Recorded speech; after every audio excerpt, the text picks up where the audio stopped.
So guys welcome करता हूँ आपका अपने यूट्यूब चैनल पे। देखिए, जिस तरह से एआई के बेनिफिट्स हैं लाइफ में, सो द सेम वे कोई भी चीज़ पॉजिटिव के साथ अगर नेगेटिव ना हो वो एग्जिस्ट नहीं करती है। तो आज जो हमारा टॉपिक रहने वाला है वो यही रहने वाला है कि एआई के हमारे रिस्क क्या खड़े हो रहे हैं या फिर इसके डाउन साइड क्या है। तो चलिए डिस्कस करने से पहले अगर आप चैनल पर पहली बार आए हैं तो प्लीज़ चैनल को सब्सक्राइब कीजिए एंड देन आगे बढ़ते हैं। अगर आपको वीडियो पसंद आएगा तो प्लीज़ वीडियो को लाइक कीजिएगा। देन द थिंग इज, जो हमारा टॉपिक है रिस्क, ओके। तो सबसे पहले मैं आपको एग्जाम्पल के थ्रू डायरेक्टली समझाऊंगा कि बेसिकली रिस्क क्या क्या खड़े हो रहे हैं। तो सबसे पहले जो हमारा होता है, देखिए, फेस रिकॉग्निशन। हमारे मोबाइल में भी ये होता है and then multiple other locations होती हैं जैसे एयरपोर्ट, ओके। तो वहाँ पे भी ये यूज़ होता है, फेस रिकॉग्निशन टेक्निक। नाउ इसके जो डाउन साइड हैं वो क्या है, देखिए। फेस रिकॉग्निशन एक टेक्निक है जो कि टोटली डिपेंड करती है कितना आप लाइट कितनी आपके आसपास है, आप कितने डार्क एरिया में फेस को रिकॉग्नाइज कर रहे हो। तो कई बार बड़े से बड़ा जो सेंसर है वो डार्क एरिया में आपके फेस को रिकॉग्नाइज नहीं कर सकता, ओके। और यहाँ पे मैं मेंशन करना चाहूँगा एक इंसिडेंट एक्चुअली ऑल्सो, कि NIST जो कि एक ऑर्गेनाइजेशन है, जो कि एक बेसिकली इंस्टीट्यूट है USA में, उसने भी ये क्लेम किया था अपनी रिपोर्ट में कि जो 35% फेस रिकग्निशन होता है फीमेल का, वो रॉन्ग होता है डार्क एरिया में। अगर जो लाइटिंग है वो डार्कर है कंपेरेटिवली दिन के, तो वहाँ पे ये प्रॉपरली रिकग्निशन नहीं करेगा। तो देखिए, इसका एक सबसे बड़ा रिस्क यहाँ पे खड़ा होता है कि लेट्स से अगर कहीं पे कोई चोरी हो जाती है, किसी सुपरमार्केट में कोई चोरी हो जाती है और वहाँ पे आपने फेस रिकग्निशन, फेस डिटेक्शन, ये सारे सिस्टम लगाए हुए हैं, और प्रॉपरली अगर वहाँ पे कोई ह्यूमन ऐसा है कि जिसका जो फेस है वो ऑब्वियसली गवर्नमेंट है, उसके पास आप सबका डेटा है, ठीक है। हम जैसे आधार कार्ड इंडिया में बात करते हैं तो वही एग्जाम्पल ले लेते हैं, ओके। आधार कार्ड की बात करते हैं, अगर उसमें हमारा रेटिना स्कैन हो रहा है तो ऑब्वियसली वो यूनिक वैल्यू है। बट अगर आप फेस रिकग्निशन की बात करो तो वो एक ऐसा फीचर है कि वो प्रॉपरली आप नहीं कह सकते कि बैंग ऑन है। कई बार आप अगर चोरी किसी और ने की कहीं सुपरमार्केट में और वो फेस रिकग्निशन डेटाबेस में जाके किसी और के फेस से मैच हो गया, तो पुलिस तो उसको ऑब्वियसली दे विल वो पकड़ लेंगे ना उस इंसान को, राइट। तो ये काइंड ऑफ एक फॉल्स पॉजिटिव है, जो आप, मैं यहाँ पे मेंशन भी कर देता हूँ कि फॉल्स पॉजिटिव कहते हैं ऐसी चीज़ को, कि ये एक गलत सिचुएशन है जहां पे कि एआई का एक रिस्क सामने आया कि जहां पे एक गलत बंदा पकड़ा गया है, ओके। देन नंबर 2 हम बात करते हैं 3 एरिया ऑफ रिस्क के बारे में। 3 एरिया ऑफ रिस्क जो कि बहुत इंपॉर्टेंट है। इसको मैं कैटेगराइज कर रहा हूं जो हमारे रिस्क का एरिया है, तो इसको मैंने 3 एरिया में रिकॉग्नाइज करवाता हूं मैं आपको। एक है ट्रांसपेरेंसी, ओके। ट्रांसपेरेंसी का सबसे पहले मतलब क्या है कि ट्रांसपेरेंसी मतलब आपका जो डेटा है वो कितना ज़्यादा क्लीन है, कितना ज़्यादा जेन्युइन सोर्स से आ रहा है, आपको ये पता होना चाहिए। देन हमारा आता है privacy and security. Privacy and security.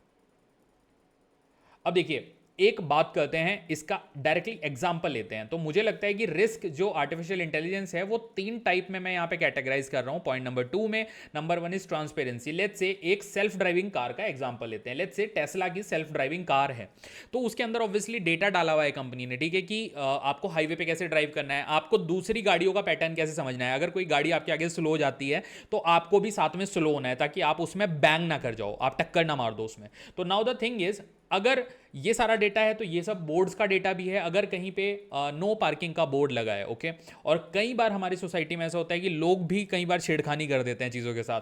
तो अगर कहीं पे आपका लेट्स से एक बोर्ड लगा है जिस पे लिखा है नो पार्किंग, ओके, रोड के किनारे कहीं बोर्ड लगा है, तो जो आपकी गाड़ी है वो उस बोर्ड को देखेगी और जनरली वहाँ पे आपको पार्क करने नहीं देगी, वो कुछ ना कुछ इंडिकेटर आपको दे देगी। बट अगर किसी इंसान ने मैनुअली उस बोर्ड पे टेप चिपका दी, so this is again a false positive case, okay. ये मत सोचिएगा कि कोई क्यों चिपकाएगा, ऑब्वियसली लोग हर तरह की हरकतें करते हैं। अगर किसी ने उस पर टेप चिपका दी, तो अब जो आपकी गाड़ी है, जो उसका सिस्टम है, वो उस सिंबल को देख ही नहीं पा रहा।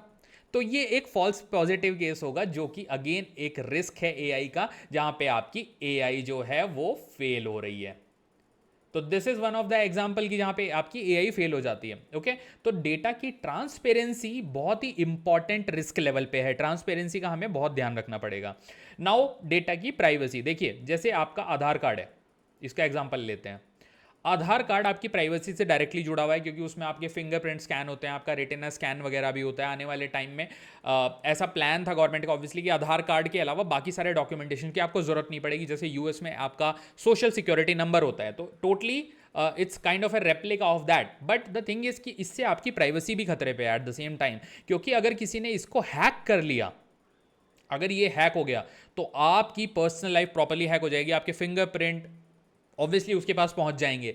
Then if there is something happens and that person misuses your fingerprint, then आप प्रूव करते रह जाओगे कि ये मैंने नहीं किया है. तो ये बहुत ही बड़ा प्राइवेसी रिस्क है आर्टिफिशियल इंटेलिजेंस का आने वाले टाइम में. इसीलिए बहुत ध्यान से इन चीज़ों को रेगुलेट करने की बहुत ज़्यादा ज़रूरत है. अभी हालांकि रेगुलेशन उतनी लेवल पे नहीं है. अब देखिए सिक्योरिटी की बात करते हैं.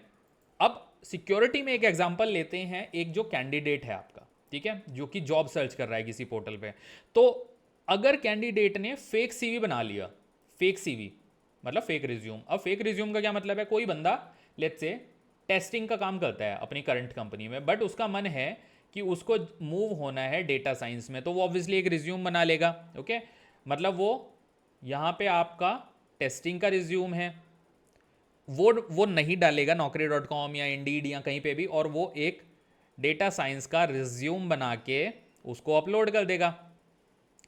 इस बेसिस पे उसको कंपनियां कॉल भी करेंगी ऑब्वियसली. तो यहाँ पे भी एक आर्टिफिशियल इंटेलिजेंस और मशीन लर्निंग का फेलियर है कि वो राइट कैंडिडेट को चूज नहीं कर सकती. तो यही मेरा पॉइंट था. देखिए रिस्क है ना कंपनी के लिए. अगर ऐसा बंदा जिसको वो चीज़ नहीं आती और गलती से जो इंटरव्यू था वो किसी ऐसे बंदे ने ले लिया कि जिसको भी क्योंकि कंपनी के अंदर भी सबको सब कुछ है, ये ज़रूरी नहीं है. कई बार ऐसा होता है कि कोई ऐसा बंदा फंस गया इंटरव्यू लेवल पे कि जिसको उस टेक्नोलॉजी की उतनी ज़्यादा नॉलेज नहीं है. कंपनी कई बार ये गलतियां करती हैं. ओके, तो इसमें सुनने में आपको पता लग रहा होगा, बट दिस हैपन्स कि कई बार आप देखोगे कि जिस बंदे को C++ आती नहीं है वो C++ के इंटरव्यू ले रहा है जस्ट बिकॉज उसके पास एक सेट ऑफ क्वेश्चंस है, वो उनको पूछ रहा है. तो कई बार ऐसे केस में भी आपका राइट कैंडिडेट आप सिलेक्ट नहीं कर पाओगे.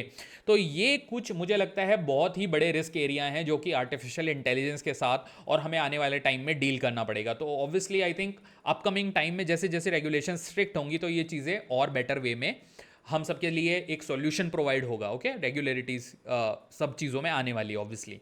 तो इस वीडियो को मैं यहीं पे रैप अप करता हूँ. अगर आपको वीडियो पसंद आया है तो प्लीज़ इस वीडियो को लाइक कीजिएगा एंड ज़्यादा से ज़्यादा शेयर कीजिएगा एंड मेरे चैनल को सब्सक्राइब कीजिएगा. Thank you so much.